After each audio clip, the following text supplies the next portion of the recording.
What's up, everyone? I'm Sophia Pasternak, an award-winning author and mental health professional, and this channel is all about the intersection where writing meets psychology. I also post stuff about my author journey, baking bread, and outdoorsy stuff. If you're new here, make sure you subscribe so you're notified when I post a new video. So today's schema is the recognition-seeking and approval-seeking schema, which is that belief by your character that I am only worth something if somebody else approves or notices. And people with this schema are incapable of generating an inborn sense of worth, so they need other people to praise them, or they will assume that they are failures. Characters with this schema rely on others for a sense of self or promotion of their self-esteem. They focus on this approval and praise of others at the expense of self-care or fulfilling core emotional needs. So they will go out of their way and they will harm themselves in order to get praise from somebody else. And so the schema may begin in childhood due to parents or other attachment figures driving your character to seek recognition, like becoming competitive in music or sports or dancing. If you have watched my schema overviews video right here, now is the time that we are going to talk about the ways to basically react when your schema is triggered. So you can be an overcompensator, an avoider, or a surrenderer. The overcompensators act as though the opposite of the schema is true. So in this case, they will behave very negatively to gain the disapproval of admired peers, or they will stay in the background and not draw attention to themselves. Because if your schema is, I need the approval of others to feel good about myself, and you're overcompensating for that, then it's, I don't need anybody else, or I don't care if they don't like me, and so they'll act a fool and kind of be a jerk in order to prove to themselves that I don't need their approval. But really, they're kind of dying inside. They do need it. So the avoiders avoid. The schema does not exist. Me need approval? What does that even mean? They will avoid relationships with anyone they admire to avoid a lack of reciprocation, which means if they admire somebody, so I'm going to call out some authors here. I'm going to call out some of my fellow authors and myself a little bit.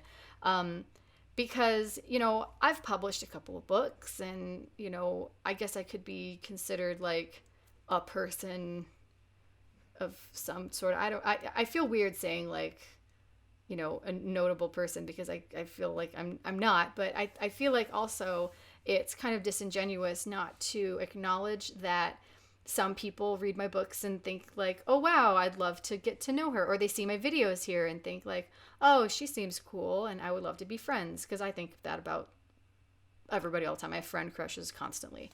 But it's also very kind of, it would hurt if I tried to become friends with another author who might be, I don't know, maybe a little above me in notoriety, and then have them completely not be interested at all in being friends with me. That would hurt. But I'm still willing to go out there and talk to people, and I have actually made some good friends by just talking to people. People with this schema will absolutely not do that. That's horrible. The worst thing that could ever happen is that they could try to be friends with somebody and they would not want to be friends with them.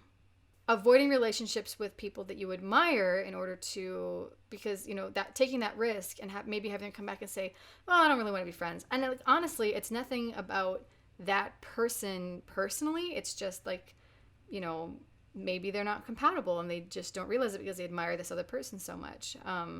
So they will just take themselves completely out of the situation. They avoid it. And they will also avoid any situation in which they don't get approval or recognition. There's no guarantee that they're going to get it. So if they're not going to excel at something, or if they do something and nobody says anything, then that's why did I even do it?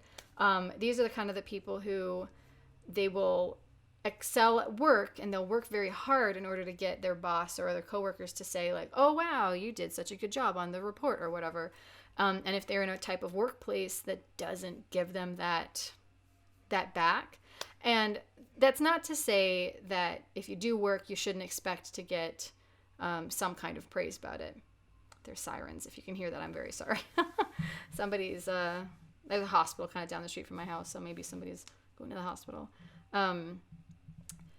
I think that it's okay to not necessarily need recognition when you do something, but to enjoy recognition when you do something good. it's always nice to have somebody say like, hey, I noticed that thing you did, good job. That makes you feel warm and fuzzy on the inside. But this schema becomes a problem because this is all that person needs. They're kind of addicted to it, and they will neglect other things in their life because I need to have, somebody tell me I did a good job, and if nobody does, then why am I even here? And they can't handle it. Being able to come up with your own sense of worth, just intrinsically, is very important. All right, and the surrenderers, the schema is true. If nobody tells me I did a good job, then I didn't do a good job. So they will draw attention to their accomplishments. Hey, look what I did, look what I did. And act in a way that they know will impress admired peers. So they're butt kissers, basically. So now we're going to talk about the lie, the want, the truth, and the wound. So the lie is the schema, your character's fundamental, incorrect belief about themselves, the world, or the people around them. And for people with the recognition or approval seeking schema, it's stuff like, I have to be liked by everyone. It's very important to be liked by everyone. And I try so hard to fit in that sometimes I don't even really know who I am anymore. Praise and compliments are the only things that make me feel like I have worth. And even if I don't like someone, I still want them to like me. So the want is what your character thinks they need to be happy. For this, an example could be, I need everyone to tell me how great I am. Not in an egotistical way, but like, I did the thing, everyone needs to tell me how good it is, or I'm going to just set it on fire because it's useless. And then the truth is what your character actually needs to be happy, and that is to understand that not everyone is going to love them. But just because someone else doesn't love you doesn't make you any less lovable as a person. It doesn't diminish your inherent worth. And this is important for debut authors. If you are out there and you are watching this and you are waiting on reviews and trades and all of that stuff, if you don't get a good review, if you have people saying bad things about your book, that does not diminish the importance of your book. You wrote a book, and somebody out there is going to find it and love it and is going to be the book of their heart. They might just not tell you that. So understand that just because, I feel like the negative reviews are always the loudest ones. They're always the ones in your face because the negative, snarky ones are the ones that get the most likes, and that's what Goodreads promotes. It's very easy to get stuck on those negative ones, on those 1 and 2 stars, and the ones that say, like, I hated this book, LOL. But just know that just because some person, I wanted to say a different word and I didn't. Some person on the internet didn't like the thing that you made. It does not diminish the importance or the worth of your book, and more importantly, it does not diminish your worth as a writer or as a person.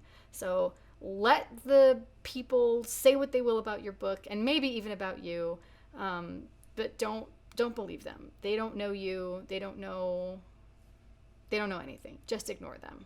Don't read your reviews. Stay off of Goodreads. Anyway, so the wound is the thing that caused this belief in the first place. So a bad review caused this. No, I'm just kidding. Like I said, this could be caused in childhood by parents being, you have to become the best dancer. You have to get the starring role in such and such play. You have to win the sports game, whatever. Or you're not worth anything. So parents out there, if your kid is in sports or they dance or they play music or they sing or whatever, even if they don't come in first, even if they're not amazing, give them a hug, take them to get ice cream anyway, because being able to not be best is a very important skill to learn, and you're not rewarding them for losing, you're showing them that they still have worth even though they did lose. So that's kind of the difference there. All right, so I want you to take out a piece of paper, get a Word document, get a chalkboard, go write it on the sidewalk, paint your wall, I don't care. Something, write down your character's relationship with the lie. So I gave some examples back there of very specific things that somebody could think that would tie into this schema. So assign your character a very specific one, so that's kind of the thing that's always in the back of their mind, the thing that colors their world, kind of. And then write down a list of things that could happen to reinforce that lie. So if they think that, they have to always be, I'm not worth anything unless somebody else tells me that I am. Maybe they do something very important to them and nobody says anything and nobody notices and the thing flops. So that could be reinforcing that if nobody says that it's good, then it's not good.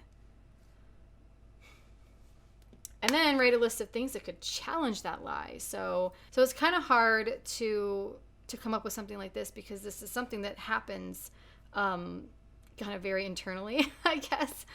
Because if you say something like, oh, they did something and people didn't immediately say that it was great, but then they won an award later, that award is still recognition. It's still kind of feeding into the, oh, I got an award. That means that my thing must be worth something. And that's not what we're going for here. So instead, maybe they don't get any kind of recognition or anybody saying anything to them, but they do a thing and then it makes a difference for somebody, and nobody knows that your character is the one who did it, but they can see that it has this great effect on people, and so nobody told them, oh wow, the thing that you did helped so many people, but they are able to see that it did, and that can add to their sense of self-worth. So that's it. I'm all done. That is the approval seeking and recognition seeking schema, or the idea that if I do something and nobody says anything, did I even do anything good at all? Did it matter at all? And the answer is yes, it did matter. But sometimes it's very hard to kind of realize that. And it can be really difficult to be toiling kind of over here in the corner and have nobody notice what you're doing. But that's okay. If you feel good about it, then keep doing it. Keep on going. And don't let that lack of attention by anybody else stop you from doing something that you love. So don't forget to wash your hands. Black Lives Matter. Have a nice day.